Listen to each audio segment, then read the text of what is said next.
Bon ben, bonjour tout le monde. Fait que bienvenue pour l'épisode d'aujourd'hui. Bon, le micro veut pas tenir en place, calice. Bon. Fait que bienvenue pour l'épisode d'aujourd'hui. Donc aujourd'hui, le jeu que je vais jouer, c'est dans le fond, Brutalité 2020. Qui est un jeu où est-ce qu'on incarne le quotidien d'un policier d'après ce que j'ai pu voir du synopsis. Bon, bien entendu, c'est un FMV de BMC Studio, donc c'est plus un jeu qui risque d'être artistique que bon. Mais moi, vu que j'aime bien les arts en général, donc c'est sûr que dans le fond, je vous soumets dans le fond, fait, dans le fond, je vous soumets dans le fond, que c'est trouvé mon compte à quelque part là-dedans. Puis c'est sûr, mais dans le fond, que l'humour, dans qu'est-ce qui est artistique, habituellement, c'est comme toujours, dans le fond, c'est un petit peu abstrait, là. Fait que c'est sûr que ça sera pas nécessairement drôle au premier degré, mais ça va être drôle dans l'ensemble. Fait que, allons-y, et commençons la partie.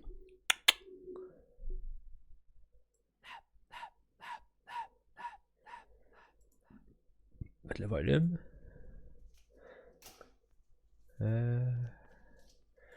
M'assurer de voir le chat, parce que je me suis fourré ici. Parfait. En haut à droite, et voilà. You might be wondering how I ended up at a bingo night during the middle of the day, looking for a robot with the soul of Justin Timberlake. Well, that's a pretty long story. Let's start by how the soul of Justin Timberlake was transferred into a robot.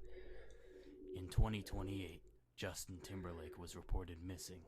His wife Jessica was so lost without him that she went to go see a crazy scientist. He had an idea to bring him to life, but it was something really risky.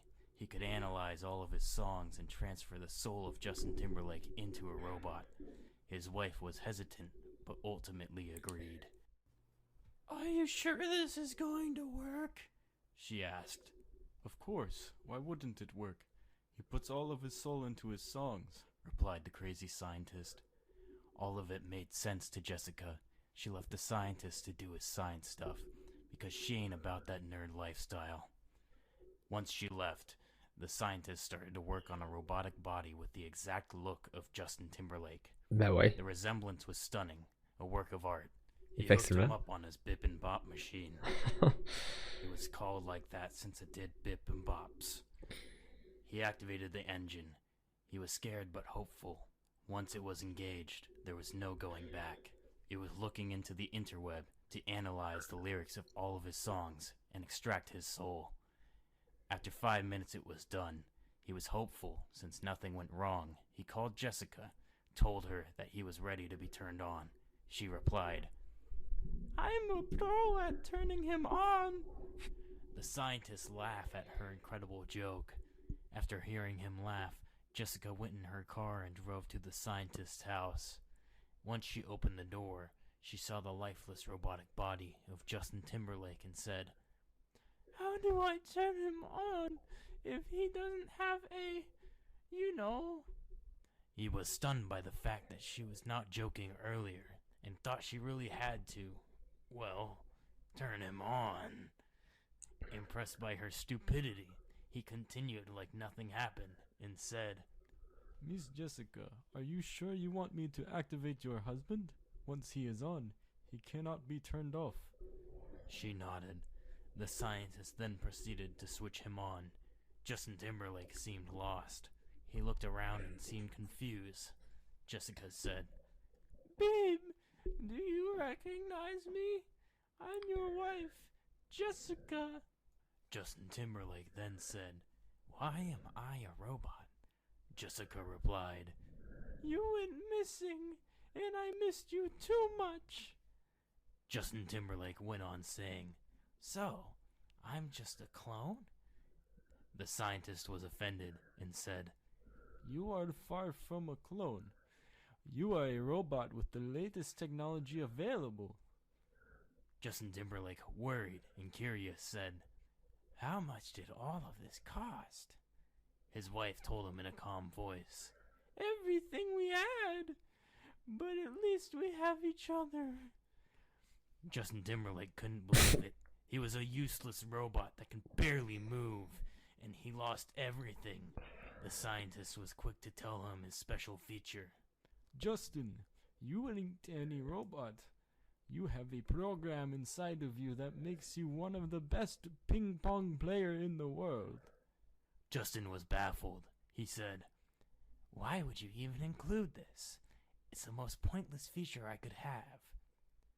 The scientist was so offended that he threw him out of his office and told him never to come back. Once they were back home, she saw that Justin was distant. She asked what was wrong. He said, "How long can we stay in that house?" She said, "Well, payment is at the end of the month, and we got nothing to pay the bill. So, we have until then." He was worried like any singer stuck in a robot body would be. He said, "At the very least, it can't get worse." En tout cas, comme jusqu'à présent, on voit que le monde est où l'affaire du policier, mais en tout cas, fait que peut-être que ça va venir plus tard dans l'histoire, j'imagine. Bon. En tout cas, jusqu'à présent, c'est quand même particulier. Je vais juste baisser une petite affaire le volume parce que je pense qu'il serait plus fort que ma voix. Ok. On va dire des. Ouais, je préfère Ninja. What he didn't know was that ninjas were planning to attack his house for a while now. There was 3 of them to be exact, 1 really smart and 2 kind of dumb. Their plan was to kidnap Jessica and ask for a ransom. They barked the door and one of them yelled, "Ching chong yas!" Justin knew immediately. Oh, come on. Since it happened to him back when he did voice acting for the Troll movie. Jessica was quick to fight back. She took a shovel and ran towards them. The ninjas didn't really know what to do, so they stabbed her. When they realized what they did, they ran away like babies. Justin went slowly to the body of his now dead wife and cried.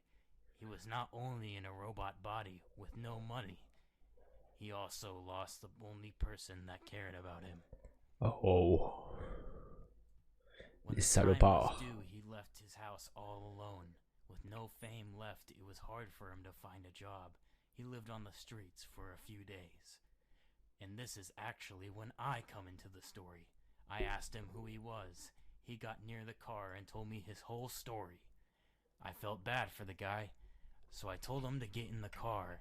I had somewhere where he could stay. He seemed hesitant, but anything would be better than living on the street. We went to the local library. I knew the owner, and told them that they could maybe use Justin as a distraction for the kids. The owner wasn't really sure, but while Justin was waiting, he saw that there was a ping pong table with a kid waiting to play. He said, "Heh, might as well try my special skill." He went to the kid and asked to play. All excited, the kid said yes. Since he was really lonely, they played and he literally fucking destroyed the kid. Literally, I'm serious. The ball went so fast that it killed the kid. When I saw that, I yelled, "Justin, you are under arrest!" The owner of the library replied, "Shh." I felt bad for yelling in the library, but I'm the law, and the law doesn't care about the law. So of course, I did what any normal cop would do in this situation. Ok. Fait que dans le fond, bonjour Monsieur Drian. Fait que dans le fond, comme je parlais pas pour bien comprendre le volume. Là.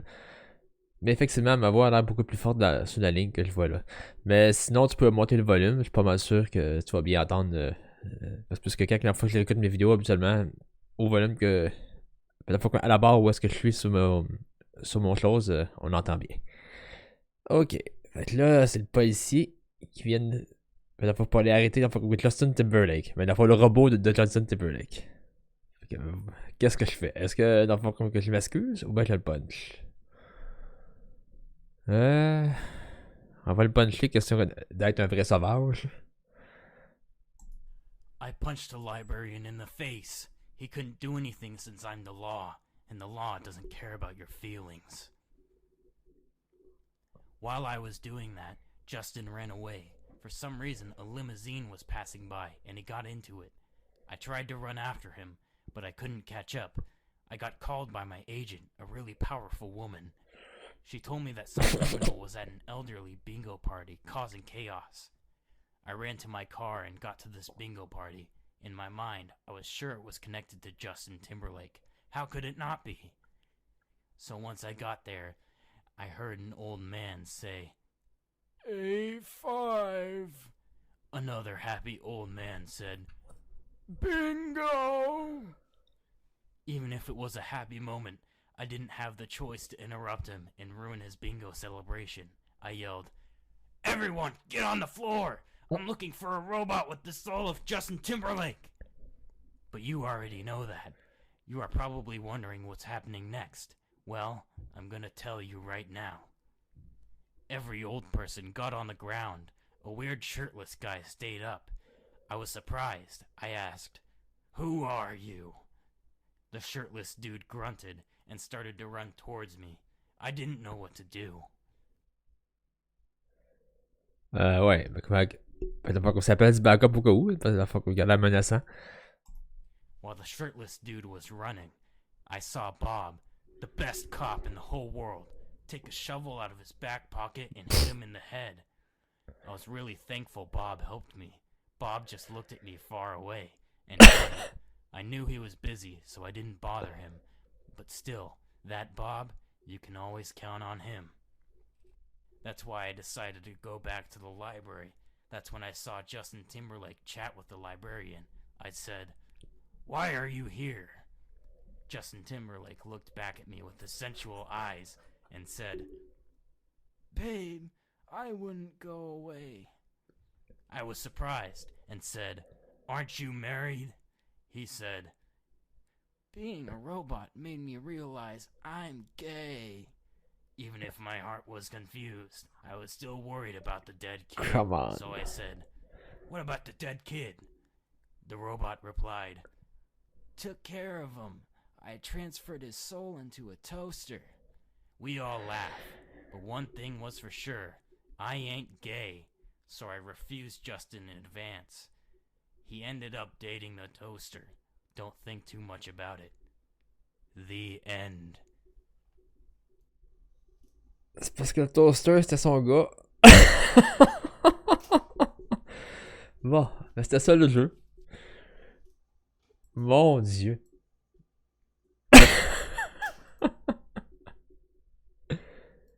Aïe aïe. Oh, en tout cas, qu'est-ce que je viens de regarder? Je suis pas trop sûr. Là. Attends, je vais enlever le... Oui, mais c'est ça que... C'est ça le style de jeu de BMC Studio. C'est de l'art abstrait. C'est comme... C'est du grand n'importe quoi, mais c'est drôle malgré tout parce que ça a quand même une certaine continuité malgré le fait que c'est comme du grand n'importe quoi. Là. Mais effectivement, c'est très abstrait. Mais c'était quand même bien dans son ensemble, malgré le fait que c'est sûr que je paierais jamais le plein prix pour le jeu, mais mettons qu'il serait $1. Ouais.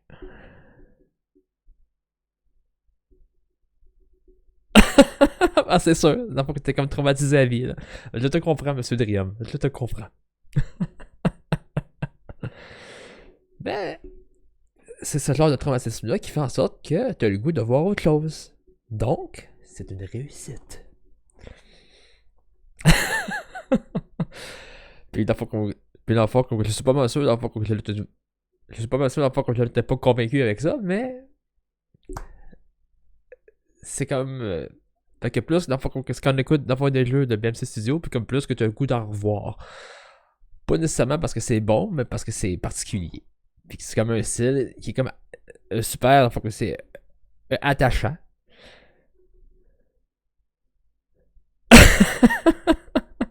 Ouais, puis comme on s'entend que moi, la fois que je servais des hot dogs, disons que ça va... Ouais, effectivement. LOL. Effectivement, là, je considère des hot dogs... c'était aussi frustrant pour les clients que pour moi derrière l'écran. Mais bon. Parce qu'au moins, dans le fond, pour ceux qui me regardaient, fait qu'ils ont eu, dans le fond, c'est une bonne dose de rire, parce que c'est vrai que dans leur nac, en tout cas. LOL. Comme on dit. Fait que c'est vrai, la caméra est ici. Fait que faut que tu arrêtes de regarder ça à l'écran, là. Ouais, c'est ça. Fait dans le fond, comme c'était comme une symphonie de frustration, comme vous pouvez dire. Tandis que là, contrairement la fois au jeu de hot dog, ça, la fois, c'était très, très, très, très bien. Ben, très, très, très bien. T'as peu. Fait la fois comme je vais reformuler. Fait la fois comme mon humeur à moi, la fois comme qu'elle a fini, aussi heureuse qu'avant. Donc, c'est une réussite dans la mesure où est-ce que la fois comme je suis pas fâché, puis j'ai quand même passé un court bon temps. Tu sais, ça prend 15 minutes, là. C'est pas une heure. C'est un 15 minutes, donc 15 minutes d'art abstrait, c'est correct en soi. Ouais. Ouais, avec le crise de vache, là. Ouais. Dans le fond, je m'en souviens. Puis le pire, dans le fond, qu'on n'avait pas joué si longtemps à ce jeu-là, mais c'est vrai que dans le fond, c'était juste assez que pour que toute ma liste d'insultes, dans le fond, qu'on soit sorti là, puis comme dans des moments très, dans le fond, qu'on s'est approprié. Ouais. Ouais, je m'en souviens très bien. Effectivement. Parce que, dans le fond, il y a aussi d'autres jeux où est-ce que, dans le fond, je deviens mad assez vite, comme on peut dire. Effectivement. Aïe. Fait que c'est ça qui est ça. Fait que c'était un gros stream ce soir, mais c'était quand même dans le fond comme un jeu, dans le fond, fait que genre un jeu dans le fond découverte. Donc, fait que si dans le fond vous avez aimé aujourd'hui, fait que dans le fond, cliquez sur follow juste en dessous. Puis pour ceux qui sont sur YouTube en train de regarder, fait que dans le fond, cliquez sur souscrire juste en dessous aussi. Maintenant, c'est rendu en dessous de partout. Donc, c'est ça qui est ça.